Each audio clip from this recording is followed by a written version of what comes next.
વચનામૃત ગઢડા મધ્યનું 7મું, દરિદ્રીનું પરમેશ્વરની કૃપા દૃષ્ટિનું.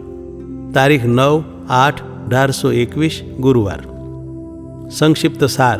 પહેલો, ભક્તને સ્વભાવ ટાળવા હોય તો પણ વૈરાગ્ય ન હોય તો ટળતા નથી ને તેને સાધુતાના ગુણ આવવા ઘણા દુર્લભ છે. સાર બીજો, જો મોટા સંતની અતિશય સેવા કરે અને પરમેશ્વરની આજ્ઞામાં જેમ કહે તેમ મંડ્યો રહે તો તેના સર્વે વિકારો ભગવત કૃપાથી ટળી જાય છે. સ્વામિનારાયણ હરે, સ્વામિનારાયણ હરે.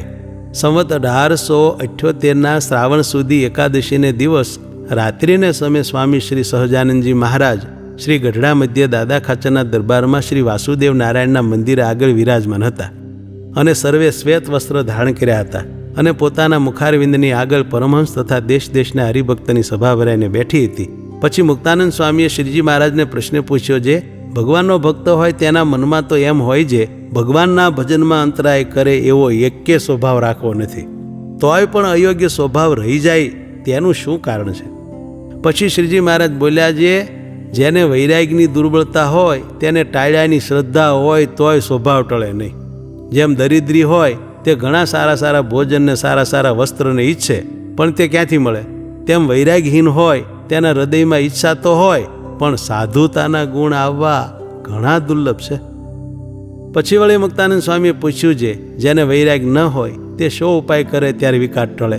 પછી શ્રીજી મહારાજ બોલ્યા, વૈરાગીન હોય તે તો કોઈ મોટા સંત હોય તેની અતિશય સેવા કરે અને પરમેશ્વરની આજ્ઞામાં જેમ કહે તેમ મંડ્યો રહે, પછી પરમેશ્વર તેને કૃપા દૃષ્ટિએ કરીને જુએ છે આ બિચારો વૈરાગ રહિત છે, તેને કામ ક્રોધાદિક બહુ પીડે છે, માટે એના એ સર્વે વિકાર ટળો તો તત્કાળ ટળી જાય અને સાધને કરીને તો બહુ કાળ મહેનત કરતાં કરતાં આ જન્મે ટળે અથવા બીજે જન્મે ટળે અને તરત જે વિકાર માત્ર ટળે તે તો પરમેશ્વરની કૃપાએ કરીને ટળે.